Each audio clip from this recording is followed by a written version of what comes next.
Hi domo! Hi, welcome back to my channel. Long time no see. Oh, hisashiburi desu ne. I finally have a new video idea. Today I'm going to be talking about 10 items that I use for cosplay personally that I think all cosplayers should know about, and perhaps if you're interested, use, because they make your life a whole lot easier. The first thing I want to talk about is this. It's a main basics wig grip headband, and it's like made out of this velvety material. I use it for when I wear long wigs or ponytail wigs because, you know, I don't know if you've ever cosplayed a long ponytail character before, but it literally will like yeet it off your head. So this keeps it on, and also it prevents the pain from like making the straps really tight so it stays on. And it's adjustable. There's a big Velcro strip. This particular one I checked and the listing isn't up on Amazon anymore, so I'll just put similar ones in the description. This one runs for about, I think, $6 to $13 around dollars. I got this one for $10 on Amazon. I forgot to mention, also, not this specific brand, but there are ones out there with like mesh in the middle for lace front wigs that have parts over here so that you don't see through it. Yeah. Okay, the next thing I wanted to mention is this. It's called a face silk. And basically what it is this little towel, double-sided towel circle thing. And you just rinse it in water and then squeeze it so it's like damp, and then you just wipe your face with it. It's a makeup wipe, but it's washable and reusable, and each one lasts 200 washes, and you can only buy it in a 4-pack, and the 4-pack is $33, I think. I was wrong, the face silk was $24, not including shipping.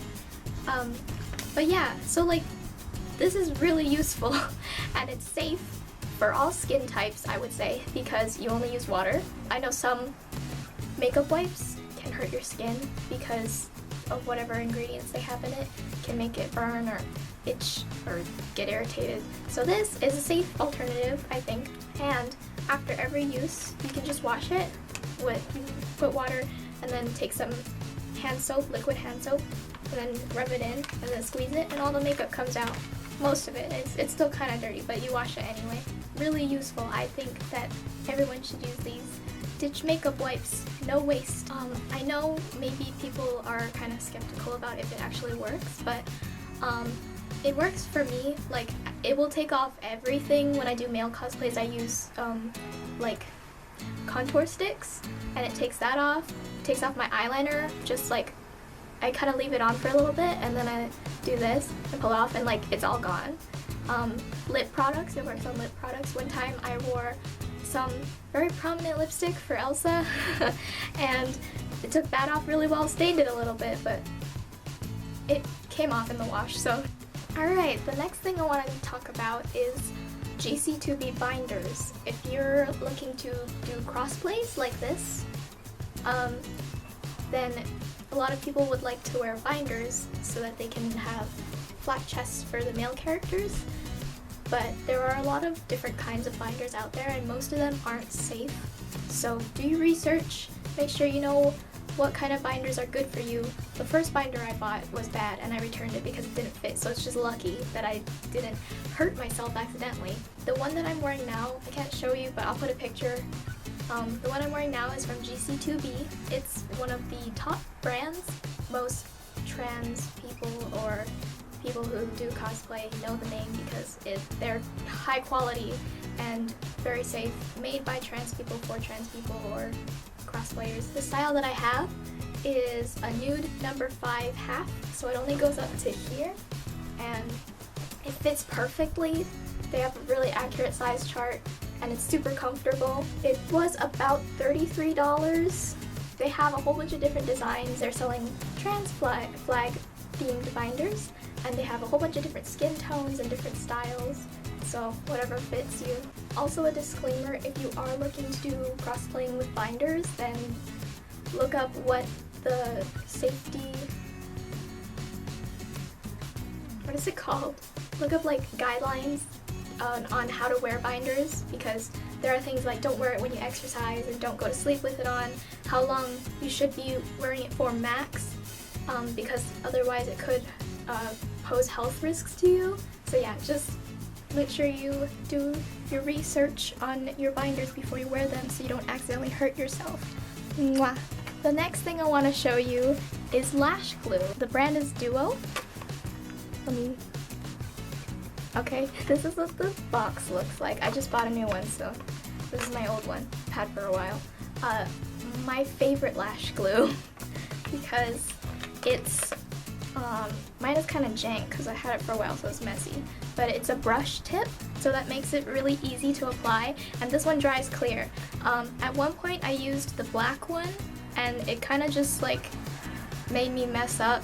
It was scary because I would put on my lash and then it would move and then it would mess up my eyeliner. So I think the clear one personally is the better way to go. And the squeeze tube ones, I also can't control the flow of that really well, so I prefer the brushes. It's not painful at all to put on or take off.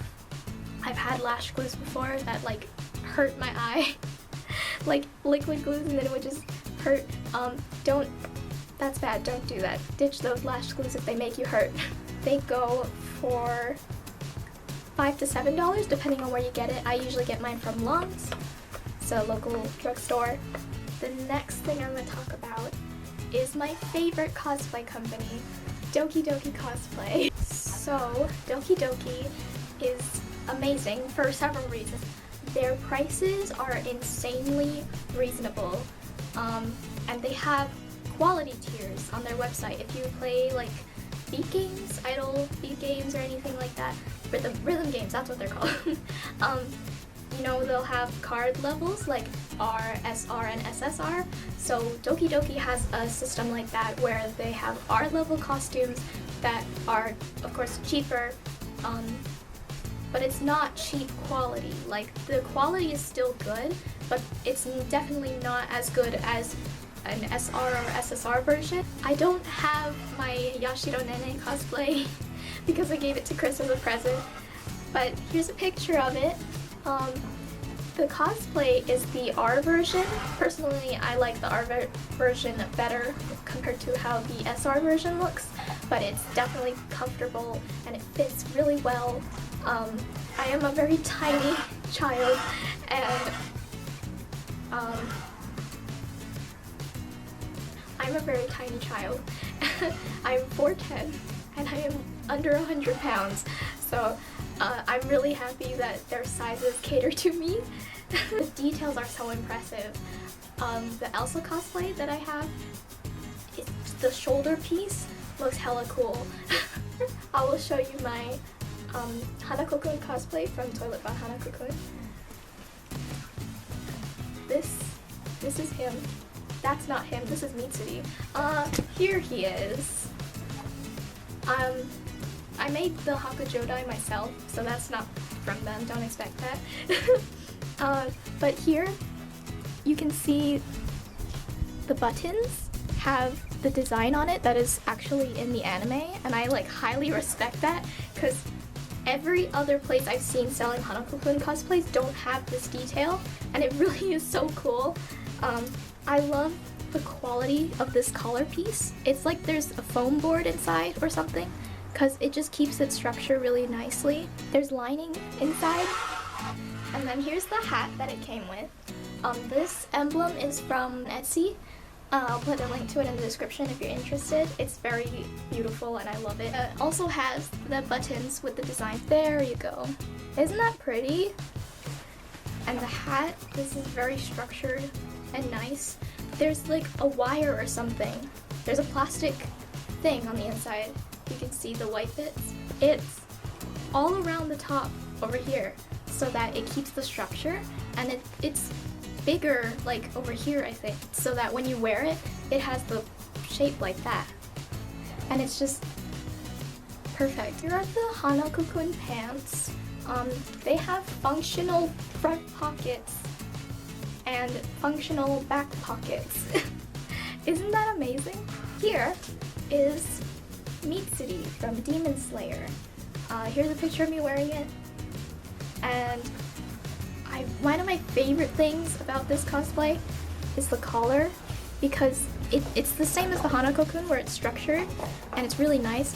The sewing on this is super beautiful. And one of my favorite things is the haoris, the little coats that they wear.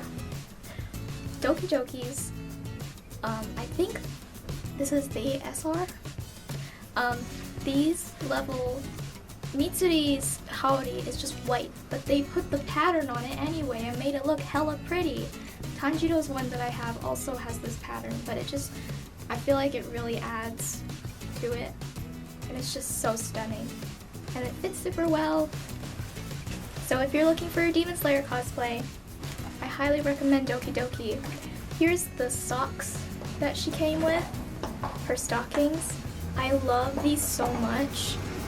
The elastic fits perfectly, and the quality of like the screen printing, also the material is super soft, and it has tabi toes. Sabito. It has tabi toes. So if you wanted to wear it with, I think they're called, it starts with a Z, those slippers that the Hashira wear, then you're all set to go. Mitsuri I bought for $50 at the time that I wanted to buy her, and Tanjiro. All of the Demon Slayer cosplays were like at least $100. So this is a really good deal. And also, like, I remember one place I bought it from on Aliexpress had the picture of the Tanjiro DokiDoki version. And then I bought that for $120, I think, something like that. And when it came, it was like nothing like the picture, so I sent it back and I bought DokiDoki's instead. Personal advice from me, don't buy cosplays from AliExpress because most of them are scams. The only shop that I've had good experiences with are Cosplay Onsen. That's where I got this cosplay, and also where I've gotten, I think, a couple other cosplays from them, and they've always came through. So 5 out of 5 for Cosplay Onsen. My Hanako-kun I bought for $37, which is insane. Just a quick search on Amazon and you can find $50 to $80 ones. I've seen places reselling the Uowa ones, which are probably, I'm assuming, like around that price as well. $37 is a really good deal for the SR version. My Yashido R version was $28. Everywhere else I've seen that sells Yashido cosplays are $45 to $60. It blows me away how they can sell these high quality things for lower prices than everywhere else. If you're looking for a cosplay, I highly recommend DokiDoki because the quality is amazing. The next item on my list is this hardy, super lightweight air dry modeling clay. I like using this for any kinds of props or little accessories that I make for cosplays. For example, if this cosplay didn't come with this, I probably would have made it out of this. Some things that I've made here is this. This is my mermaid scale for Hanako-kun. Here's a picture of what the screen cap looks like, and then here's the one I made. This is made out of the clay. Kind of just rounded it. I got a pin and I like scraped the insides over here and then I painted it. It's obviously really lightweight. I made these Yashido scales out of the clay and then I painted them. I will praise you if you recognize this. This is a hair clip. This is Aru's hair clip from Refund High School. It's a webtoon. My favorite webtoon, you should read it. And I made this out of the clay. Same thing, I dug this out with a pin and then I painted it. It takes paint really well. If you put a couple layers and when it's dry, then maybe like a clear coat over it, it turns out super nice. Here's a mask. It's Nora from Noragami. I still have to cosplay her, but this whole thing is made out of the clay and it's super light, and all I did was paint on top of it. There's so much you can do. As long as you have enough clay, you can pretty much make anything. You can usually get these at craft stores. Here we don't have like Joann's and Michael's, but we have Ben Franklin. So They sell these at Ben Franklin. I think they might have some at Walmart, depending on what size that you get. This is the 5.25 ounces bag. There are smaller ones that are like this big, I think, or something like that. It's just depending on how much you think you'll need. Another thing that I've made with this specific clay is my Yuki Artemis scythe from Vampire Night. The hole was PVC pipe, and then the little pieces in between, the like little bone-looking spine things, those are made out of clay. Another thing I love about this clay is after you make something, since it's air dry, you can just leave it to dry somewhere, and normally, depending on the size of whatever it is, it'll take under 24 hours to dry. Most of the small things I make take overnight, and then it's done, and you can start painting it or do whatever. I think this took maybe a day because the whole thing had to air out. The only downside to this that I don't like about this clay is if you get the big size like this, and when I make something small, I have to open it and only maybe use this much of it, then I'll have to store it. We usually put them in these food containers like this because they're airtight, and through many trial and errors, I've learned that you have to put some, maybe like a damp paper towel in there because it dries out kind of fast. So if you're storing it in something, make sure it's got some moisture to keep it moldable, in a moldable state. I've had moments where they would get mold on them, but that's probably our fault. Maybe they're not supposed to be out for that long, but yeah. Keep that in mind if you're gonna open a big pack like this. Another one of my favorite things is these. They are Scarecrow brand fangs, vampire fangs, and I love these because they're not white, they're teeth colored, so they actually look real when you put them on, and they're all custom fit. So underneath this little velvet thing, it'll come with a bunch of these little pills, which are glue powder and then like a little activator liquid, and then you mix it together and it becomes this paste, and you stick it inside of the tooth, and then you stick it on your tooth and it molds to the shape of your tooth. And after it dries, you can put it back on again with the glue still in it. Like, I think you can see the glue on it. Mine has the glue because it's molded to my tooth, and I can wear it whenever and it's gonna fit. Brand does have different styles. I know they have a werewolf one that's a little bit more expensive because there's 2 sets of teeth, but there are longer vampire ones. These are the shorter ones. They go around $20 for the 2 sets. The next thing I'm gonna talk about is transparent lens cases. I love these. These are my red lenses in here, and my favorite thing about these is obviously the caps are see-through, so when you have them all lined up, you don't have to open every one to check which color lens is in there. You can just see it and then pick it out. It's just a lot less of a hassle. These are really cheap. The one I got I think was $8 for a 20 pack, and I'll link it in the description, but the plastic is kind of a little bit more cheap feeling, but it really doesn't matter because it still works. The next thing I'm going to talk about is pointed tip applicators. They're basically Q-tips, but deadly, because what the top looks like is this. Some of them are more pointy than others. It's for like precision, so when I do my eyeliner, if I wanted like a sharper tip, sometimes I'll just take one of these and then clean it up. It's a lot easier to work with than normal Q-tips, but be careful because some of them, as I said, are more pointy than others. Don't poke yourself in the eye. And this I usually use with the pointy Q-tips, and this is coconut oil. Obviously you can get coconut oil wherever you want, but I like using this for makeup remover. When I'm trying to clean up my eyeliner, I will dip the Q-tip in this, and then just a little bit of it, and then clean it. It takes off makeup really well.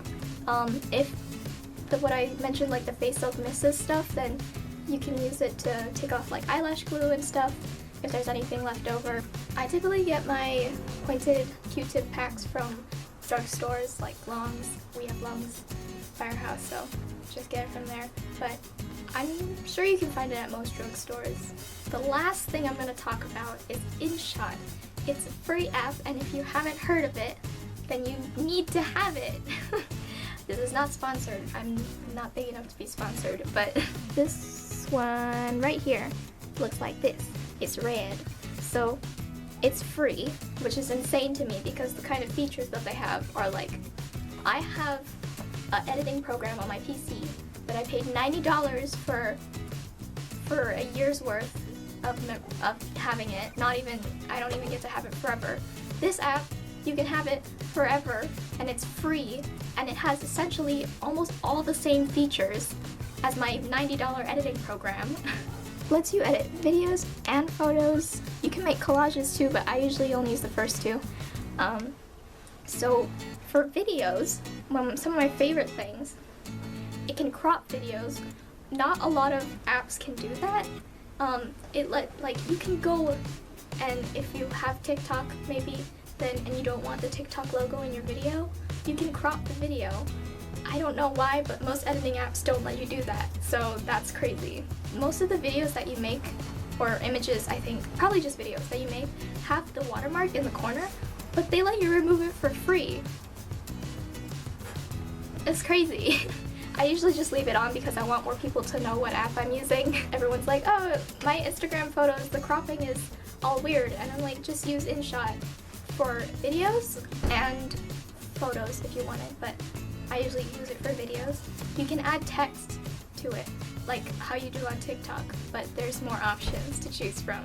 You know how TikTok has the 1 second duration for everything you put on?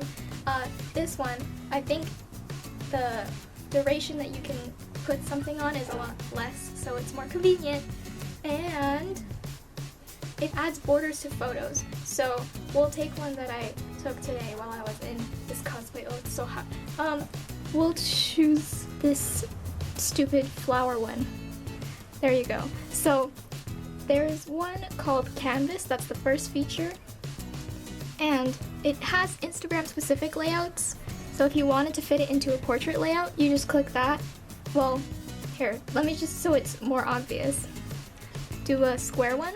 These little border stuffs pop up on the side, and usually it just takes the colors from your picture, but you can choose the background one over here and pick a random color. So I can use black, or this like beige-ish color. There's any kind of palette that you want. That's really helpful if you have pictures that you want the whole thing to be seen, but Instagram doesn't let you crop it like that. So, InShot, lifesaver. Another thing it lets you do is for videos. You can extract pieces of audio from a video and put it onto another video. So I use it for TikTok sometimes. I'll have like a cinematic video and I want to put a specific audio over it, but I can't because TikTok is weird.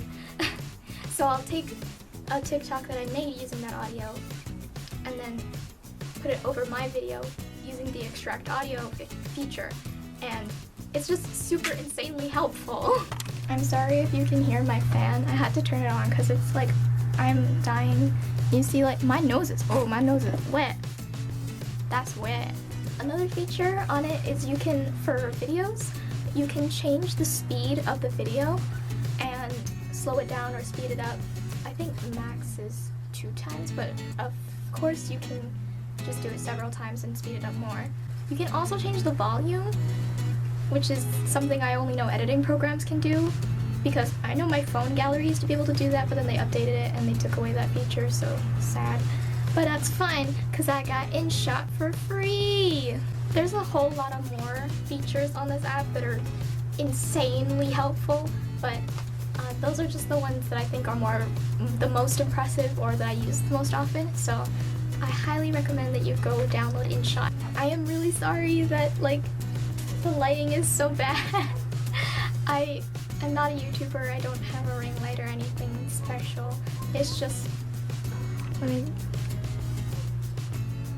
it's just my lamp covered by my curtain so I can diffuse the light. I am full on budgeting this. And in addition to that, I don't have any special microphones or anything, nothing high tech. I cosplayed and then I forgot that I meant to film this, and I know I don't have a lot of time to cosplay with school back on and everything, so I was like, that's fine, I'll just record it anyway, since I still didn't get out of cosplay. But what time is it? It's 7:15 and it's dark, so I lost lighting since I started filming, but that's okay. This went down. Sorry, I don't have like a constant upload schedules or anything. I don't even know how this video is gonna turn out. I didn't make any jokes. Even though I'm in Sasura, this is stupid. Oh, I'm such a failure. So I'm sorry it wasn't entertaining, but I just wanted to share this with all of my friends who are out there. Cosplayers, I see you. I see you. Mwah. Thanks for watching. I would love to read your comments if you have anything that, any products like this that you use for cosplay that you think other cosplayers should use or know about, because they're super helpful. I hope you have a great day. You are beautiful and I love you. Stan Sasura. Mwah.